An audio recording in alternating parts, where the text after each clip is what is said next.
آپ کیا سمجھتے ہیں وجہ کیا ہے کہ ٹرمپ کو جنگ میں آنا پڑا؟ ساری جنگ ہو رہی ہے اس وقت، میں سمجھتا ہوں کہ یہ امریکن ڈومیسٹک اکانومی کے سروائیول کے لیے ہو رہی ہے. امریکہ چاہ کیا رہا ہے؟ اس کی جو چودراہٹ ہے نا، اس کی جو بدماشی ہے، اس کے اندر کمپرومائز آنا شروع ہو رہا ہے. تو اس نے آئیڈینٹیفائی کیا کون سے 2-3 ملک ہیں جو چائنا کو گیس دیتے ہیں اور تیل دیتے ہیں. انہیں جا کے وینزویلا کے تیل پہ قبضہ کر لیا.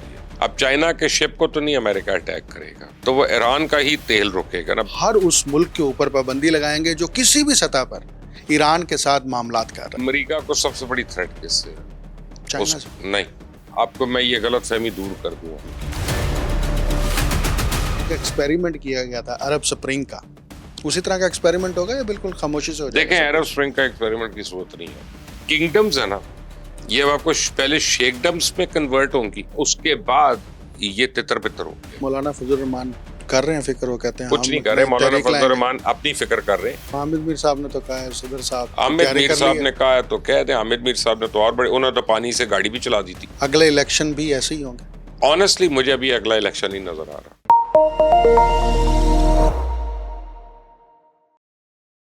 آپ دیکھ رہے ہیں انٹولڈ سٹوری ود ڈاکٹر اکمل سومرو.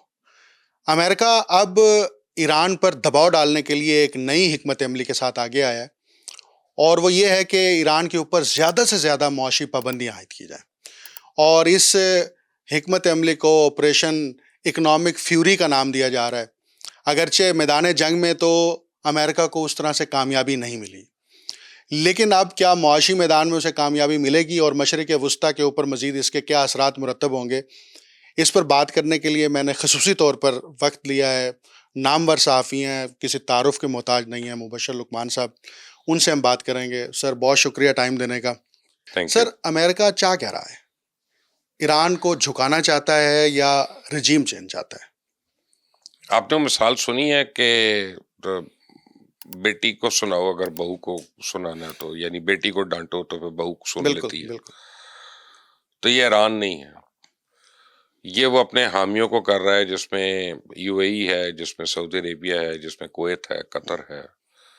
اب میں آپ کو اس کا ایک بیک گراؤنڈ سمجھاؤں. امریکہ یہ کیوں کر رہا ہے؟ 1971 میں ایک کانٹریکٹ ہوا تھا اوپیک کا اور امریکہ کا، اور وہ پیٹرو ڈالر لنک ہو گیا تھا. تو پوری دنیا میں گولڈ جو تھا وہ اب کرنسی نہیں رہی تھی، اور ڈالر جو تھا وہ ایک کرنسی بن گیا تھا، کیونکہ وہ پیٹرول کے ساتھ لنک تھا، اور اس کو بلیک گولڈ کہتے ہیں. اسی لیے وہ کانٹریکٹ 50 سال کا تھا. اس سال وہ ختم ہو رہا ہے، اور اگر امریکہ کا پیٹرو ڈالر کا زور ختم ہو جاتا ہے، جس کی تھوڑی بہت امید ہے، زیادہ تو نہیں ہے، تھوڑی اس لیے کہ برکس میں آلریڈی 100 سے زیادہ ممالک جو ہیں ایک آلٹرنیٹ کرنسی کا روڈ میپ دے چکے ہیں، جو برکس کے ممبران ہیں. اور اگر جو ہے مڈل ایسٹ میں کئی ممالک ہیں جو امریکہ کے بیسس سے خوش نہیں ہیں، چاہے وہ قطر ہو، چاہے وہ کویت ہو، چاہے وہ بحرین ہو، even Saudi Arabia to a degree پہ، تو ہو سکتا ہے کہ وہ چائنا کو تیل دینے کے لیے یوان میں کرنا شروع ہو جائیں، کسی اور کو تیل دینے کے لیے کسی اور کرنسی میں مان جائیں.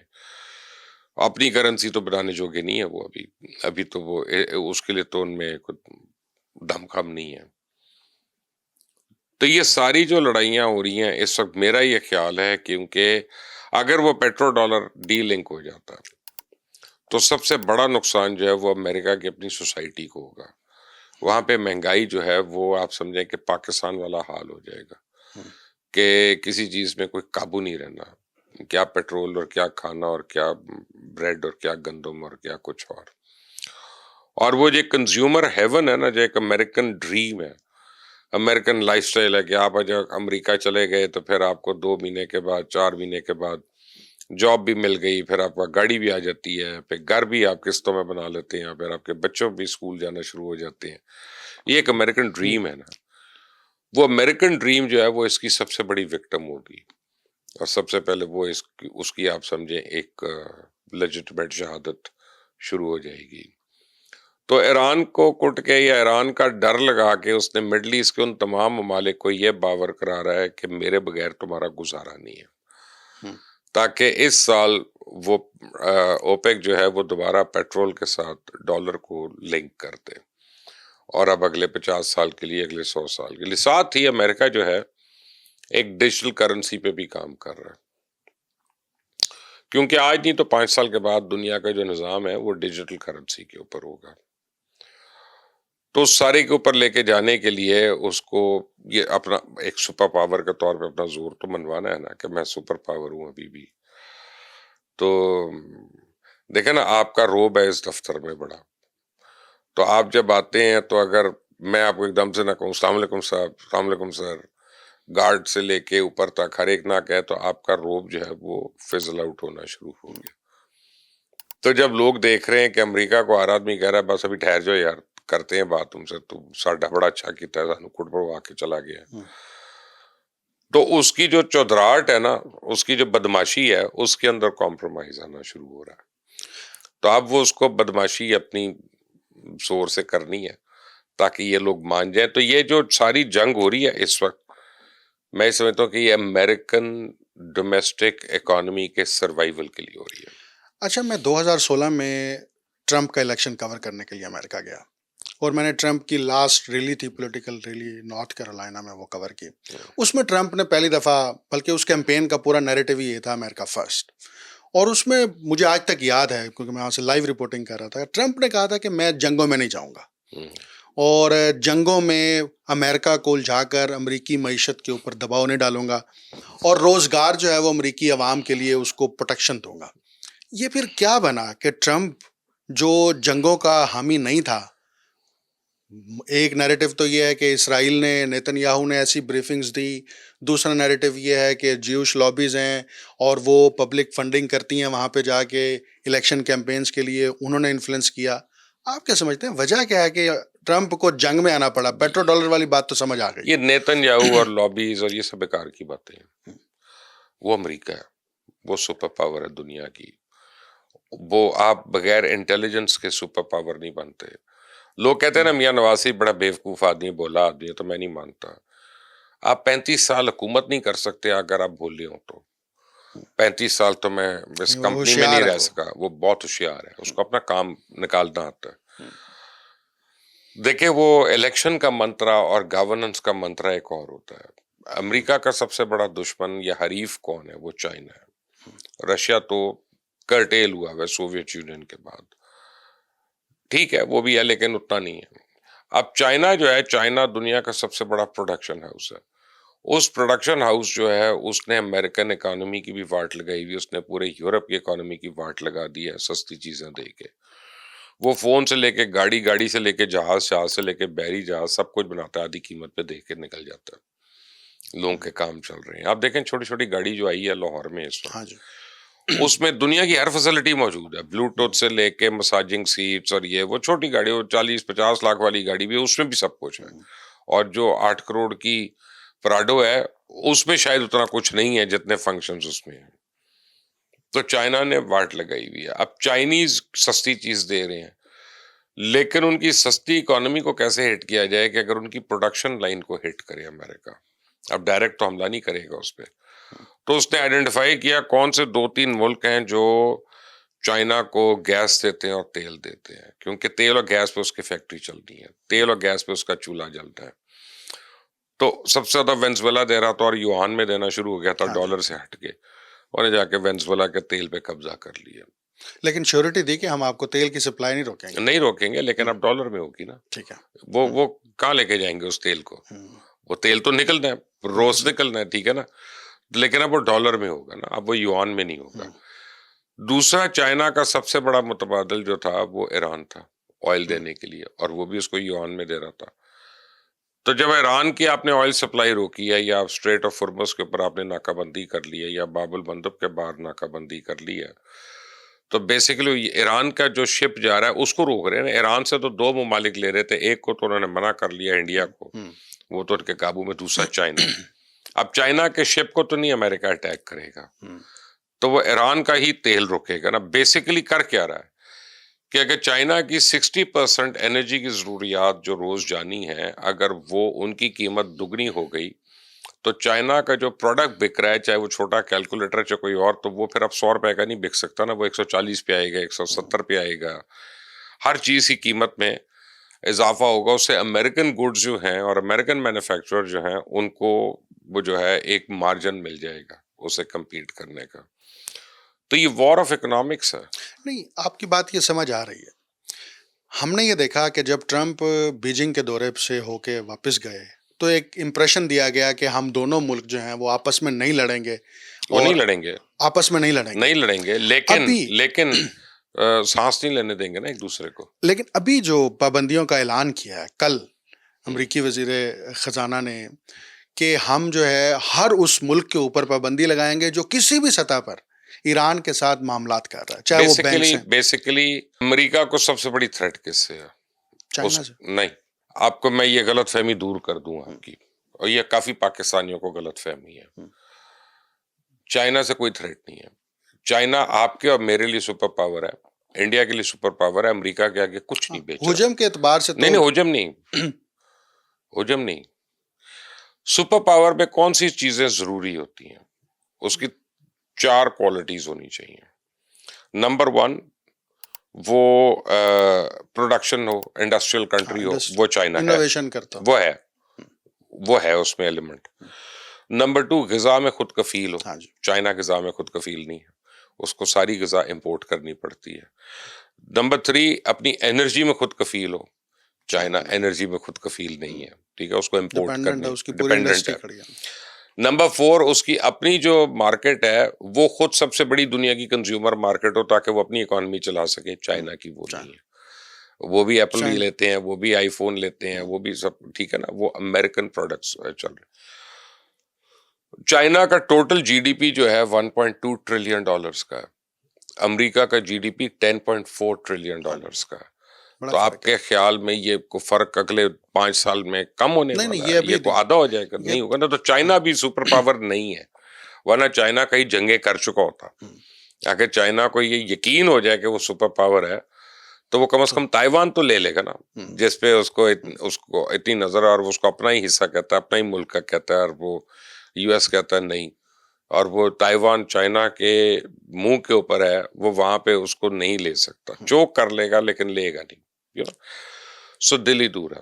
ابھی یہ باتیں نہیں ہیں. سب سے بڑی بات یہ ہے کہ چائنا برکس کے تھرو جو ایک اکنامک پلان انفولڈ اس نے کیا ہوا جس میں آلٹرنیٹ کرنسی ہے، ٹریڈنگ پاتھس ہیں، وہ امریکہ کو نہیں. کیونکہ جس دن وہ افیکٹو ہو گئے تو پھر چودھری ایک تو نہیں رہے گا نا. پھر مینو اے چودھری نے دانے نہ دیتے تھے، میں اس چودھری کو ٹور پاؤں گا. چائنا تو سوئفٹ کے آلٹرنیٹ سسٹم بھی بنا رہا ہے. لیکن آپ نے جو سپر پاور کی بات کی ہے، یہ مشرق وسطیٰ کے اندر چھوٹے چھوٹے سپر پاور بننے کے خواب دیکھے جا رہے ہیں. کبھی وہ دبئی دیکھتا ہے، کبھی وہ سعودی عرب دیکھتا ہے. دبئی پاگل ہے، ایک منٹ، دبئی پاگل ہے، بلکہ بے وقوف ہے. کیونکہ پاگل کا تو علاج ہو سکتا ہے، بے وقوف کا علاج ہی نہیں ہوتا. ملٹی نیشنل کمپنیوں نہیں، وہ سب کچھ اپنی جگہ پہ. آپ دیکھیں کتنی جلدی ایویپوریٹ ہو رہا ہے اور کتنا زیادہ ایویپوریٹ ہو رہا ہے. Dubai is a different story. اس پہ کسی دن آپ کے ساتھ دوبارہ الگ سے ایک اسپیشلائزڈ ویلاگ کر لیں گے، اور میں آپ کو بتاؤں گا کہ کیوں دبئی بڑھ گیا اور نہیں اٹھے گا. ٹھیک ہے نا، اگلے 10 سال تو نہیں اٹھتا کم از کم. اچھا، دبئی آپ کے اور میرے لیے تو اٹھ گیا. ہمارے جیسے، ہم تو نوکری کرنے والے لوگ ہیں نا. 5,000 درہم، 10,000 درہم، 15,000 درہم ہماری تو یہ مارے ہیں نا بیسیکلی. تو جو انویسٹر ہے نا گورا، وہ نہیں جا رہا وہاں پہ.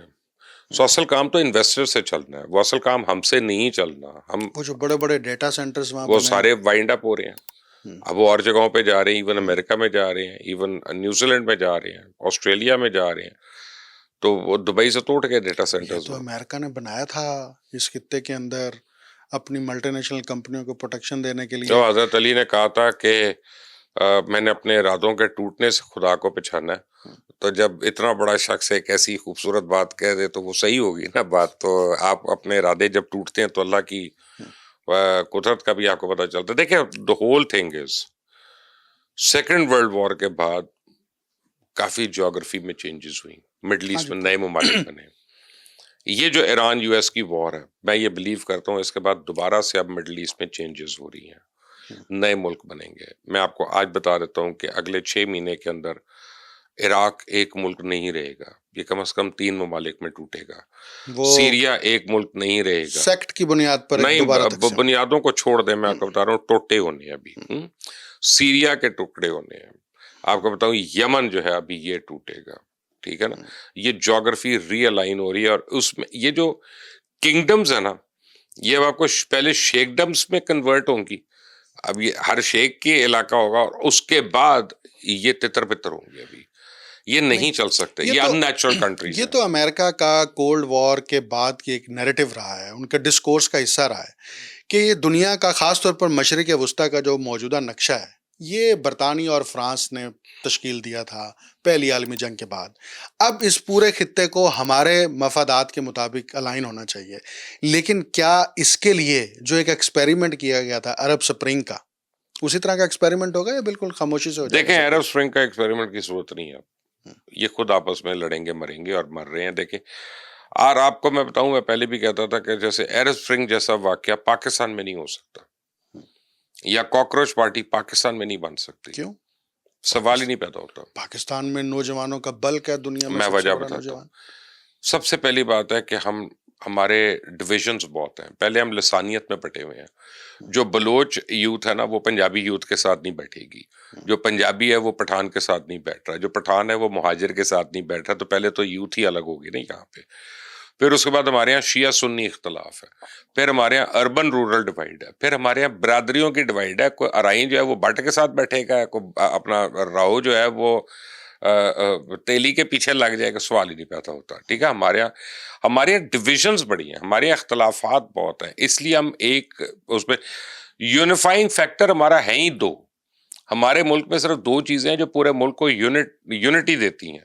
ایک تو ہے مذہب, کہ مذہب کے نام پہ ہم سارے اکٹھے ہو سکتے ہیں اور ہوتے ہیں, ہم نے دکھایا بارہا. دوسرا جیسے اب مذہب میں بھی ایک خاص طور پہ چیزیں ہیں, ہر مذہب کی بات پہ نہیں. جیسے بلاسمی کا خدا نخواستہ ڈینمارک میں کیس ہوتا ہے تو پورا ملک یہاں پہ سراپا احتجاج ہے, اور پھر وہ بغیر سوال پوچھے سراپا احتجاج ہے. دوسری چیز ہے کرکٹ. کرکٹ آپ کو یونیفائی کر لیتی ہے. وہ اس میں آپ وہ پشاور زلمی والا ہو, کوئٹہ گلیڈیٹر والا ہو, لاہور قلندر والا ہو, وہ ایک ہی اسٹیڈیم میں بیٹھ کے میچ بھی دیکھ لیں گے, اور بغیر قتل و غارت کے باہر بھی نکلائیں گے میچ کے رزلٹ کے بعد. یہ کرکٹ ہے. تیسری آپ کے پاس کوئی چیز ہی نہیں ہے جو یونیفائی کرتی ہے لوگوں کو. ہر چیز میں آپ الگ ہیں, اور یہی آپ کے سیاستدان, آپ کے اوپینین میکرز, یہ لوگوں کی ڈیوائڈز کو مزید پلے کرتے ہیں اور اس کو اپنی سیاست کے لیے استعمال کرتے ہیں. میں اس پر پروگرام کا آخری سوال کروں گا, لیکن اس سے پہلے میں نے ایک سوال کرنا ہے. آپ نے مذہب کی بات کی, اور ساتھ میں یہ بھی کہا کہ اب مشرق وسطیٰ میں نئے ممالک بنیں گے. جب پہلی دفعہ یہ ممالک بنے تھے پہلی عالمی جنگ کے بعد, تو اس وقت عرب نیشنلزم کا نعرہ لگایا گیا تھا. ابھی ریسنٹلی مکہ ڈیفنس ایگریمنٹ ہوا ہے. ابتدائی طور پر 3 ممالک ہیں, اور امید ظاہر کی جا رہی ہے 2-3 تو اور فوری طور پر شامل ہو جائیں گے. تو وہ ایک مذہب کے نام کے اوپر اور جغرافیے کے تحفظ کے نام پر کٹھے ہو رہے ہیں. تو پھر ایسے سچویشن میں نئے ملکوں کا بننا. ابھی 4 دن پہلے 5 دن پہلے کی بات ہے, امریکہ کے جو امبیسڈر ہے انڈیا میں, اس نے ایک سٹیٹمنٹ دی ہے. اس کو انہوں نے کہا کہ should India be scared of the Mecca accord, تو اس نے کہا you have very good friends with Saudi Arabia, so you have nothing to worry about. تم اب امریکن پریزیڈنٹ اگر وہ یہ کہہ رہا ہے, اس کا امبیسڈر ڈائریکٹ جو اس نے اپوائنٹ کیا وہ یہ کہہ رہا ہے. دیکھیں, مجھے تو مکہ ایکارڈ کی ڈیٹیلز نہیں پتا نا, جس کو پتا نہیں, پھر وہ لوگ تو بتا رہے ہیں نا, میں تو بتا نہیں رہا. لیکن یہ مجھے پتا ہے کہ یہ ڈیفینس ایکارڈ ہے, کہ ٹھیک ہے اگر ایک ملک پہ حملہ ہوتا ہے تو وہ باقی ممالک جو ہیں اس کی مدد کو آئیں گے, لیکن وہ کس وقت آئیں گے اور کن صورتوں میں آئیں گے, ہو سکتا ہے وہ بھی کلوزز ہوں جو ہمیں نہیں پتا. So let's not jump to conclusions in our analysis. یہ ایکارڈز وغیرہ یہ بڑی اچھی باتیں ہیں, سب کچھ ہے, لیکن آپ ایسا کریں اب یہاں سے باہر نکلیں. عام پاکستانی کو کہیں کہ مکہ ایکارڈ ہو رہا ہے, وہ کہے گا ہوگا, میں ابھی آج بجلی کا بل دینا, آخری تاریخ ہے, وہ میں ذرا دے دوں. لوگ اپنے گھر میں روٹی لے جانے سے قاصر ہیں. کوئی اپنی بوڑھی ماں باپ کو دوائی نہیں دے سکتا, کوئی اپنے بچے کو اسکول کی فیس نہیں دے سکتا. ٹھیک ہے نا. ہمارے مسائل اس وقت بہت زیادہ خوفناک ہیں, کیونکہ جب پیٹ خالی ہوتا ہے نا تو انسان کا ایمان ڈول جاتا ہے, اللہ رحم کرے. تو ہم اور ہر روز ہمیں لڑنا پڑ رہا ہے. یعنی آپ کے خیال, میں کل سوچ رہا تھا اور یہ فیکٹ ہے کہ اگر میرے جیسا آدمی جو بہت کمفرٹیبل ہے, جو بہت کمفرٹ زون میں ہے, جس کی آمدنی بڑی اچھی ہے, جس کے پاس, میں تو اگر خدا اللہ کا کرم ہے, اگر مجھے کسی سے مانگنا پڑے تو وہ بھی مجھے بڑی رقم ملے گی, میں نے کوئی 20,000 25,000 تو نہیں لینا نا. تو اگر مجھے یہ پینچ ہو رہی ہے اور میں یہ سوچ رہا تھا کہ یار یہ تو مرنا جو ہے کتنا آسان ہوگا, کہ ایک دفعہ آدمی مر گیا تو وہ ایک ہی تکلیف ہے, یہ تو روز مر رہے ہیں یہاں پہ تو کام کر کر کے. آپ دیکھیں نا, فرض کریں یہ کیمرہ مین ہے دفتر میں, اب یہ میرے ہتھے چڑھ گیا آج, تو اس کی زندگی عذاب ہو جائے گی, لیکن وہ کچھ کر ہی نہیں سکتا. اس نے روز یہیں پہ آنا ہے, روز میرے سے جھاڑ کھانی ہے, روز اس نے گھر جانا ہے, روز نے کسی بچے کو کوٹ دینا ہے, اس وجہ سے رات کو لوڈ شیڈنگ ہونی ہے, سو نہیں سکنا, اگلے دن پھر اسی طرح آ جائے. یار آپ اپنے ملک کی فکر کریں, یہاں پہ ہماری زندگیوں کا کیا اثر ہو گیا, چھوڑ دیں باقی چیزوں کو. نہیں, مولانا فضل الرحمان کر رہے ہیں فکر, وہ کہتے ہیں کچھ نہیں کر رہے مولانا فضل الرحمان, اپنی فکر کر رہے ہیں, اپنے لیے دیکھیں کل ہوا ہے, کل جلا, وہ تو چلیں ٹھیک ہے, وہ تو پولیٹیشنز کا ایک ان کو ویک ایریا نظر آیا تو وہ کھڑے ہو گئے. لیکن کل پورے اجلاس میں ساری جماعتیں تھیں نا, ایون پی ٹی آئی تھی, ساری تھی, کسی نے غربت, مہنگائی, کرپشن کے اوپر بات نہیں کی, کسی نے لوڈ شیڈنگ کے اوپر بات نہیں کی, کسی نے بیماریوں کے اوپر بات نہیں کی, کسی نے ادویات کے اوپر بات نہیں کی. بات کی جمہوریت کی, جمہور کی بات کرتے ہیں, جمہوریت کی بات کرتے ہیں, ووٹر کی بات نہیں کرتے. پاکستان کا المیہ یہ ہے کہ یہاں پولیٹیکل پارٹیز آرڈیننس ہے, ایک پورا پولیٹیکل پارٹیز آرڈیننس ہے. آپ سمرو صاحب آج اس کو پڑھیں, پورے آرڈیننس میں ہر چیز ہے سوائے ووٹر کے. پولیٹیکل ورکر کے رائٹس نہیں ہے اس میں, باقی ہر ایک کے لیے ہے سب کچھ. اور پیپلز پارٹی ایک دم غائب ہو گئی ہے اسمبلی سے, وہ کہتی ہے اب ہم اجلاس میں نہیں آئیں گے. یہ اے جے کے کا مسئلہ ہے, سب کچھ آئیں گے, یہ صوبوں کا مسئلہ ہے, انڈیپینڈنٹ یونٹس کا مسئلہ ہے. بلاول بھٹو, جب میں نے کہا تھا 10 دن پہلے کہ وہ جا رہے ہیں پاکستان سے باہر, تو لوگوں نے مذاق اڑایا تھا میرا, وہ چلے گئے. اب مجھے کل پیپلز پارٹی والوں نے کہا جی وہ 12 دن کے لیے گئے ہیں, شاید لمبا ہو جائے. تو بیسیکلی یہ نورا کشتی جو ہے باپ بیٹے کی لڑائی, وہ بھی انہوں نے دکھانی ہے کہ جی وہ بیٹا ناراض ہو گیا تو میں کیا کروں, تو یہ بلا رہے ہیں. یہ ٹائم بائنگ ہے, لیکن یہ صوبے بھی بننے ہیں اور یہ انڈیپینڈنٹ یونٹس بھی بننے ہیں, اور ان لوگوں کی سیاستیں بھی ختم ہونی ہیں. اور جتنے یہ سیاست دان ہیں جنہوں نے نوچا اس ملک کو 72 سال 78 سال 69 سال, اگر ان کو ہوش نہ آیا تو ان کے لیے اپنی ستھرن چھپانے کی جگہ نہیں ملنی. اور میں آپ کو یہ بتا دوں کہ یہاں پہ اب لوگ وائلنٹ ہو گئے ہیں.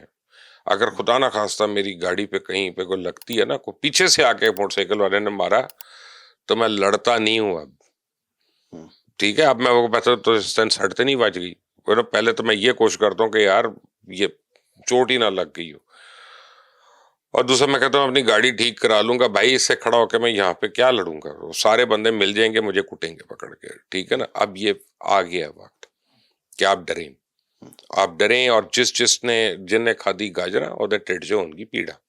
تو حامد میر صاحب نے تو کہا ہے, صدر صاحب حامد میر صاحب نے کہا ہے تو کہہ دیں. حامد میر صاحب نے تو اور بڑے, انہوں نے تو پانی سے گاڑی بھی چلا دی تھی, اپنی گاڑی چل گئی ان کی پانی سے. یار یہ باتیں سن لیا کریں, یہ ٹی وی پہ بیٹھ کے اینکر سمجھتے ہیں نا کہ میں نے کہہ دیا اور وہ صبح لوگوں کے لیے وے آف لائف ہو گیا, تو وہ ایسا نہیں ہوتا. لوگ بہت سیانے ہیں, لوگ بہت عقل مند ہیں, جو روز ایک 200 400 500 روپے کی دیہڑی کر کے گھر لے کے جاتا ہے نا اپنے بچوں کو کھانا کھلانے کے لیے, میں اور آپ اس کو بیوقوف نہیں بنا سکتے. اس کو پتا اس نے 500 کیسے کمایا. سر آخری سوال, اگلے الیکشن بھی ایسے ہی ہوں گے؟ آنیسٹلی مجھے ابھی اگلا الیکشن ہی نظر آ رہا. لمبا گیم پلان کیا ہے, الیکشن کے بغیر چلائیں گے؟ اصل میں یہ جو الیکشن ہوا ہے نا, اور یہ جو پارلیمنٹ چل رہی ہے نا, اس میں آپ کے 40% لیڈر ایسے ہیں کہ جو 77 سال کی عمر کراس کر رہے ہیں اس سال. تو یہ ان کی زندگی کا آخری الیکشن ہے, اور ہر ایک کے آگے بچے نہیں ہیں, ہر ایک کے آگے بھتیجے نہیں ہیں, ہر ایک کے آگے وہ اس طرح کا سیکنڈ لائن نہیں ہے. تو اگلا الیکشن جو بھی ہونا ہے اس میں ساری نئی پود نے آنا ہے, اور بہت تعداد میں نئی پود نے آنا ہے. ان کو پوٹیاں لگی ہوئی ہیں کہ کس طرح ہم اپنے آپ کو بچائیں اور اپنے خاندانوں کا فیوچر بچائیں. ابھی الیکشن ان کی وجہ سے ڈیلے ہوں گے, اور کسی وجہ سے نہیں, کوئی گیم پلان نہیں ہے. بہت شکریہ سر, بہت شکریہ, تھینک یو.